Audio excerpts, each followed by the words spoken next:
بسم الله الرحمن الرحيم. الحمد لله رب العالمين، وصلى الله وسلم على نبينا محمد وعلى اله وصحبه اجمعين.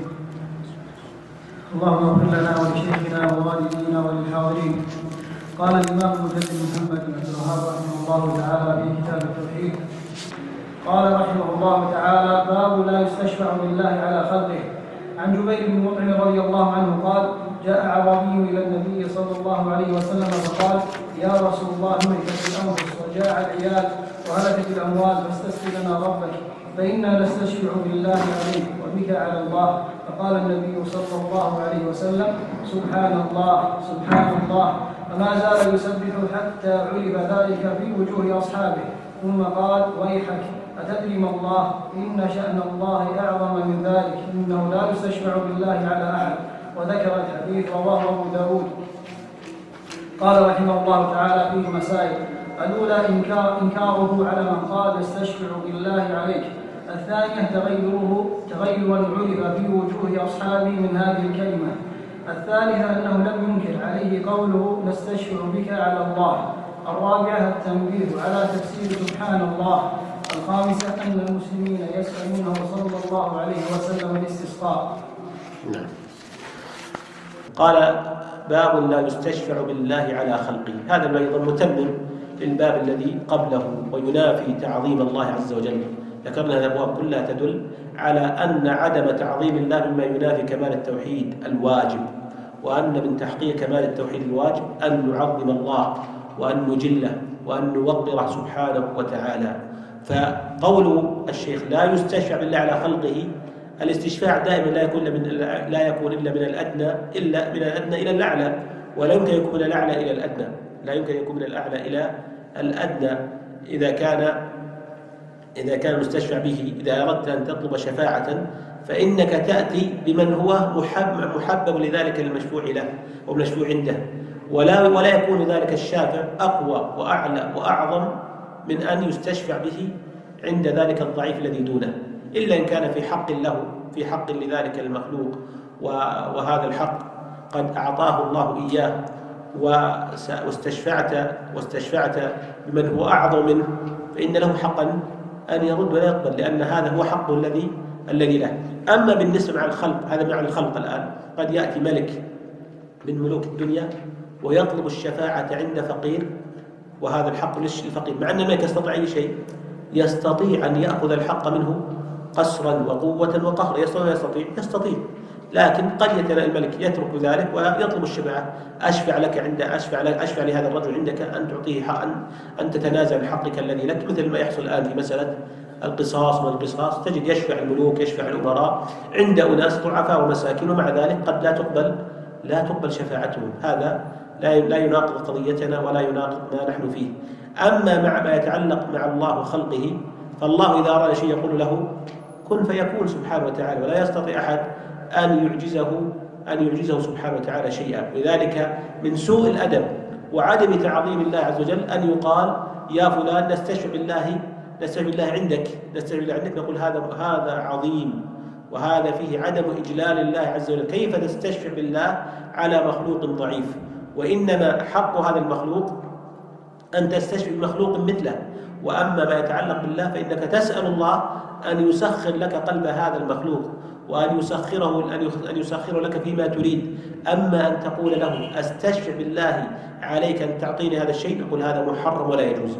وليس هناك تشابه بين من يقول أسألك يا فلان بالله وبين أستشفع بالله عليك. أسألك بالله عز وجل، أن تسأله بالله أي أسألك بما أوجب الله عليك من حق أن تعطيني إياه. أسألك بالله إذا يعني من باب تعظيم الله أن تتنازل عني، نقول لا حرج في ذلك. أما أن تقول عبارة أستشفع بالله عليك، يعني كأنك جعلت الله هو الأدنى وهذا المشروع عنده هو الأعلى، وهذا سوء أدب مع ذلك. قال وسلم: سبحان الله سبحان الله سبحان الله، أتدري ما تقول؟ يعني كلامك هذا إيش؟ كلام عظيم. الله إذا رجع يقول له كن فيكون، لا راد لحكمه ولا معقب لقضائه سبحانه وتعالى. هذا الحديث يعني حتى لا ندخل في هذا الحديث، إذن نقول لا يستشفع بالله على خلقه، لأن الله أعظم وأجل من أن يستشفع به عند خلقه. والله إذا أراد شيئا قاله كن فيكون، وأمره إذا أراده لا يعجز شيء سبحانه وتعالى. فقوله فالاستشفاع بالله عند الخلق نقول هذا محرم لا يجوز لنا في كمال التوحيد الواجب. ذكر في هذا حديث جبير بن مطعم الذي رواه أبو داود من طريق محمد بن إسحاق عن يعقوب بن عتبة عن جبير بن محمد بن جبير بن مطعم عن أبيه عن جده أن النبي صلى الله عليه وسلم قال جاء أعرابي للنبي صلى الله عليه وسلم قال يا رسول الله، تأمل، يا رسول الله نهكت الأنفس وجاع العيال وهلكت الأموال فاستسقي لنا ربك. إلى الآن والكلام لا إشكال فيه وكلام جميل، ادعو الله لنا يا رسول الله أن يسقينا، فإنا نستشفع بالله عليك وبك على الله. أما نستشفع بك على الله فنقول لا حرج، لأن الشفاعة هنا مراد به شيء دعاءك يا رسول الله، أي حال دعائك نستشفع عند الله بدعائك، ولا شك أن مقام النبي صلى الله عليه وسلم أحب إلى الله من مقامنا ومن دعائنا، فلا إشكال في ذلك، ولكن هذا خاص متى؟ في حياة النبي صلى الله عليه وسلم. أما بعد وفاته فلا يجوز، بل من الشرك أن تقول نستشفع برسول الله صلى الله عليه وسلم عند ربنا في إنزال المطر، بل هذا من الشرك الأكبر، نسأل الله العافية والسلامة، لأن الشفاعة ملك لله ولا تطلب إلا من الله. أما في حال حياة النبي صلى الله عليه وسلم لا حرج أن يقال نستشفع بك يا رسول الله عند ربنا، ومعنى نستشفع بدعائك وبسؤالك نتقرب إلى الله بهذا الدعاء أن يقبل الله دعاءك وأن يغيثنا وأن ينزل المطر. وأما المنكر من هذا القول قوله فإنا نستشفع بالله عليك، أي يقول بحق يا رسول الله نستشفع بالله عليك أن تفعل ذلك وأن تستسقي لنا، والآن يطلب السقي من الله، فكيف يكون المطلوب منه أن يكون شافعا عند المخلوق الذي لا يملك نفعا ولا ضرا؟ فقال صلى الله عليه وسلم بعد ذلك سبحان الله سبحان الله سبحان الله، أي يجل الله ويعظم الله عن هذا الوصف وهذا السلب وهذا النقص الذي قاله ذلك الأعرابي بجهله، لأنه جاهل لم يقدر الله ولم يقدر الله حق تقديره، فظن أن الله في منزلة أن الله سبحانه وتعالى قد يكون يجوز أن يقاله مثل هذا. فقال أتدري ما يقول هنا فما زال يسبح حتى عرف ذلك في وجوه أصحابه، ثم قال ويحك أتدري ما الله إن شأن الله أعظم من ذلك، إنه لا يستشفع بالله على أحد من خلقه. ثم ذكر طويل أنه على عرشه كالقبة وأن عرشه يؤط به كأطيط الرحل بالراكب.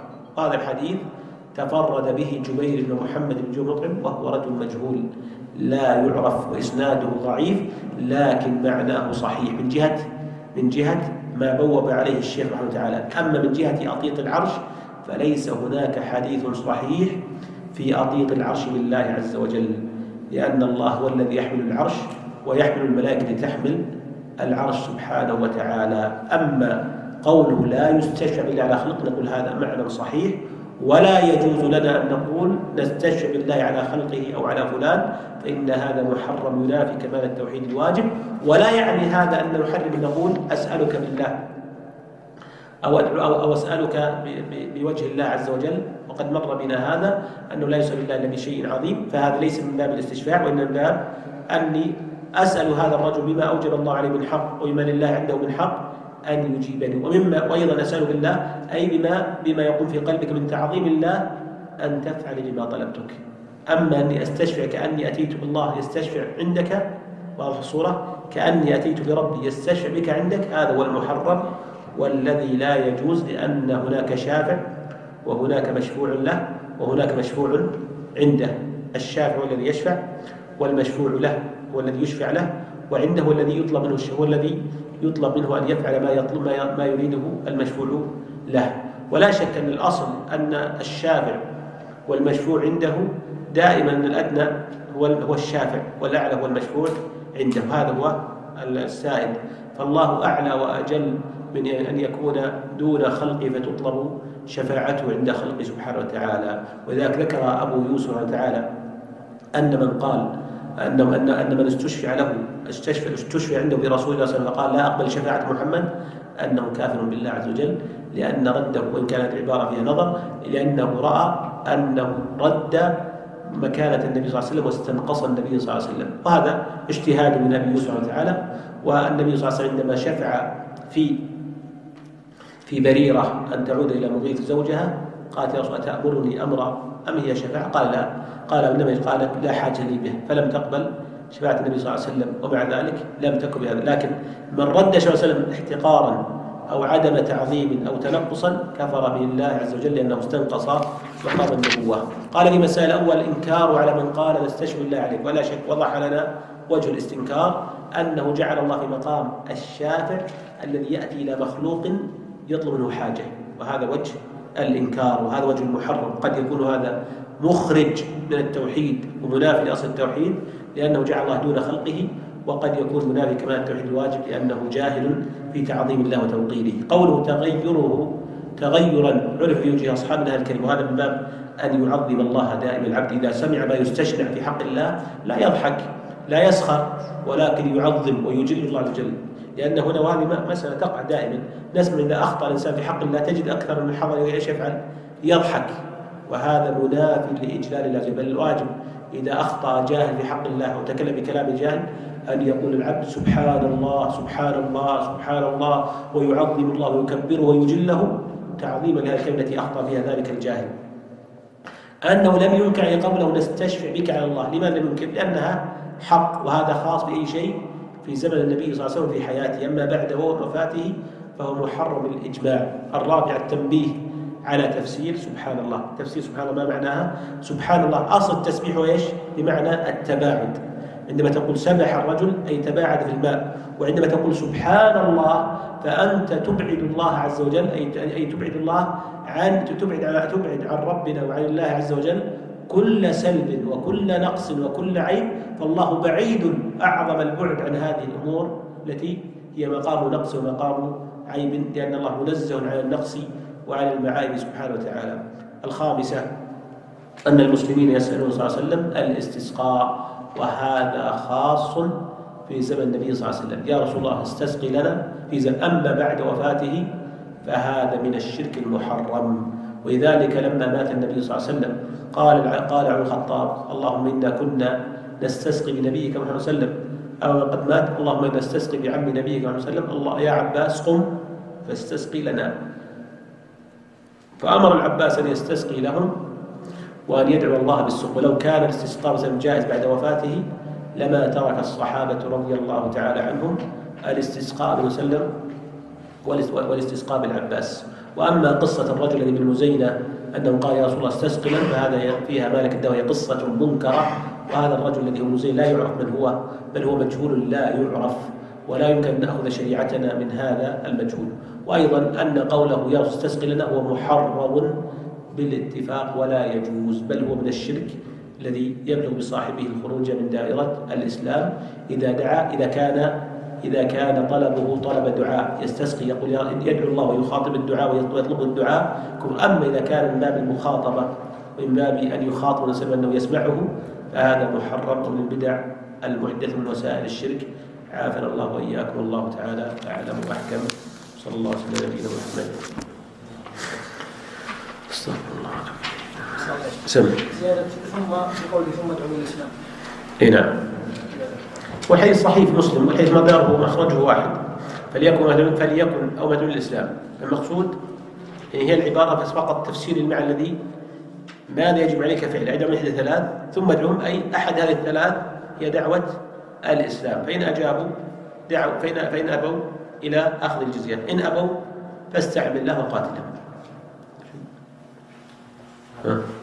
يعني مراد ثلاث خصال يا شيخ. ثلاث خصال: الإسلام، الجزية، القتال. والجزية خاصة بمن يجوز لنا أخذ الجزية منه، وهم اليهود والنصارى والمجوس. أما غيرهم فلا يؤخذ من الجزية، إنما يؤخذ منهم صلحا، وذلك في مقام عدم القدرة. يعني لفظ ثم أحسن عليكم وإحسان. ليش؟ ثم أدعهم إلى الإسلام، يعني لا صلح أدعهم إلى الإسلام. ما في شيء، تفسيرية فقط. هنا من كل تفسير الثلاث الخصال التي أمر يدعو لها: الإسلام والجزية وكذلك القتال. نعم. قول طبق الدنيا توجه من الحبوط العمل الكلي. لا، الحبوط نقول إن كان هداية الإسلام فالحبوط ليس كليا إنما هو جزئيا، وحبوط ما زاد على العمل ما يعني يحبط من عمله الذي افتخر به وتآلى به بس. كيف نوجه الكلمة هذه؟ طبق الدنيا هذا قول أبو هريرة رضي الله عنه، قول النبي صلى الله عليه وسلم، هو ليس قول النبي صلى الله عليه وسلم، قول أبي هريرة. أو يحمل أن الرجل كفر. نقول هل لو قال رجل لرجل والله لا يغفر الله لك، هل نقول كافر بهذه الكلمة؟ لو قال رجل الآن لرجل مسلم والله لا يغفر الله لك، نقول كفر؟ نقول فيه تفصيل. إن كان قصده أني أنا آمر على الله تعالى الله عن ذلك علوا كبيرا، كفر بالله وخان ذات الإسلام. لكن من الغيرة والغير على هذا العاصي، ومن كره لهذه الذنوب المعاصي وما يراه من مداومة على المعصية، قال والله لا يغفر لك، فهو قال من إيش؟ من حرقة. نقول ما يجوز، محرم لكن ما كفر، ويبقى أنه في دائرة التوحيد، ويكون حبوط ما سبب له هذه الغيرة، وهي التعالي الذي حصل في قلبه. وقد يكون الإنسان يعني يكون كلمة هذه السبق لسان أخطأ من شدة الغضب لله عز وجل، فهذا أيضا لا يؤاخذ بما قال.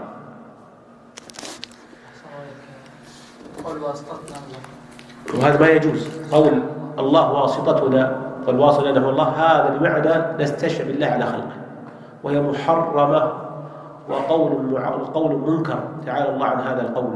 فالله ليس بواسطة، بل الله عز وجل هو الآمر الناهي الذي يفعل ما يشاء ويقضي ما يشاء سبحانه وتعالى. الواسطة تكون بين مخلوق ومخلوق، الواسطة أما بين الله وخلقه فليس هناك واسطة إلا الخلق. أما أن يكون الله واصل بينه وبين خلقه، أن يكون الله واصل بين مخلوقين، فهذا من أعظم الظلم ومن العبارات المستشنعة التي لا يجوز من يقولها، وهذا نسمعها دائما. واسطتنا الله عز وجل، يقول هذا كذب وهذا كبيرة ومحرم. وإذا اعتقد أن الله يكون بين هذين المخلوقين مترددا حتى يحصل هذا الأمر، كفر بالله عز وجل. لا يدري الذي يقول هالكلمة، ما يقول عن اعتقاده وأنه يستشعر ما يقول، لكن يقول من باب أنها الله اللي بينفعنا، هو قصده لأن الله هو الذي سيقضي لنا هذا الأمر، الله الذي يسأل الأمر. لكن عبارته هذه منكرة ومحرمة ولا تجوز. فالله يأمر وينهى ويقضي ويحكم، لا معقب لحكمه ولا راد لقضائه سبحانه وتعالى. ماذا عن الترمذي شيخ أن الإنسان كان ينظر إلى البراء ويتبسم ويقول له رب أشهد أغبر ويقسم على الله إلى أبر، أن المقصود البراء بمالك. وجاء فقال منه البراء، وفي حديث عن مسلم قال منه البراء. لما ذكر أن هناك رجل ذي طمرين مدفوع بالأبواب، ذكر حديث طويل بطوله، قال لو أقسم على الله لأبر منه البراء بن مالك.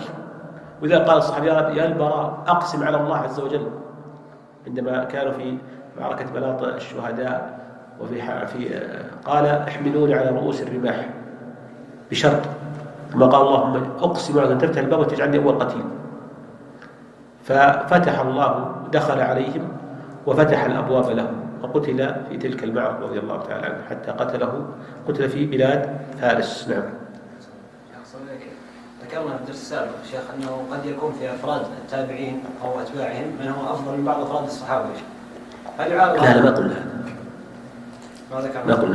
هذا، لا ما قلنا هذا أبدا. ما في أحد أفضل من الصحابة حتى بالأفراد شيخ، حتى بالأفراد ما في أحد. نقول التابعين ومن دونهم في القرون المفضلة، في القرن الثاني والأول والثاني والثالث، منزلة الصحبة منزل لا يدركها أحد. قد يكون يعني من جهة العمل أكثر عمل التابعي ومن هو دونهم، لكن من جهة الفضل لا أحد أفضل منه. لكن أنا أكلمك عن مسألة طبقة التابعين.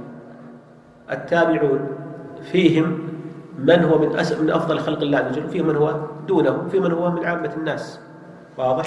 وقد يأتي في القرن الثاني عشر والثالث عشر من هو من أعبد خلق الله وأعلم خلق الله عز وجل. مثلا خروج المهدي في آخر الزمان أفضل من أناس كانوا في القرن الأول، لكن ليس أفضل من الصحابة. حتى المهدي إذا خرج ليس هو بأفضل من الصحابة. الصحابة لا يوجد أحد أفضل منهم أبدا. الصحابة سبقوا منزلة عظيمة عند الله منزلة الصحبة. ولو أنفق أحدنا مثل جبل أحد ذهبا ما بلغ مد أحد ولا نصيبه. إذا أنفقت جبل ذهب وأنفق الصحابة مد قدر هذا ما بلغنا هذا المد. وانظر قال عندما سئل أحدهم قال لغبار في أنف رجل صلى الله عليه وسلم خير من عمر بن العزيز.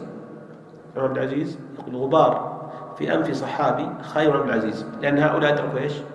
صحبة النبي صلى الله عليه وسلم. عمر بن العزيز وإن كان من أعبد الناس وأفضل الناس ومن أعلم من أتقى الناس، لكن لا يبلغ منزلة أحد صلى الله عليه وسلم. لكن عمر يقول لا روى حتى عليه وسلم خير من عمل أحدكم عمره كله. لغدوة النبي عليه وسلم خير من عمل أحدكم عمره كله. فليس هناك أحد من الصحابة، فلا نقول أن أحد من الخلق بعد الرسل أفضل من أصحاب النبي صلى الله عليه وسلم. واضح؟ قول الأصل في الشفاعة يا شيخ انها تكون من الأصل الشفاعة الأصل فيها تكون من الأدنى إلى الأعلى. واضح؟ يعني يأتي حديث أجر 50 من الصحابة من جهة الأجر ليس من جهة الفضل. يعني الآن نعمل هنا الآن في زمن الغربة يعمل الشخص فيعطى أجر 50 صحابي. أجر إيش؟ يعني هذا العمل اللي كان يعمله الصحابة قد يكتب فيه 10 حسنات، في الزمن المتأخر يكتب له 10 في 50 500 حسنة. لكن من جهة الفضل هؤلاء أفضل. واضح؟ ومن جهة الأجور فقط. وذاك العبرة بالكم لا العبرة بالكيف لا بالكم. الصحابة سبقونا بكيفية ما هم عليه من إيمان وتقوى في قلوب، ليس من جهة الكم. بل قد يكون بعضهم ليس عنده كبير عمل من جهة الأعمال الصالحة من القيام والصلاة والذكر، لا، لكن عنده في قلبه من الإيمان ما لا يدركه أحد بعده. واضح؟ والله أعلم.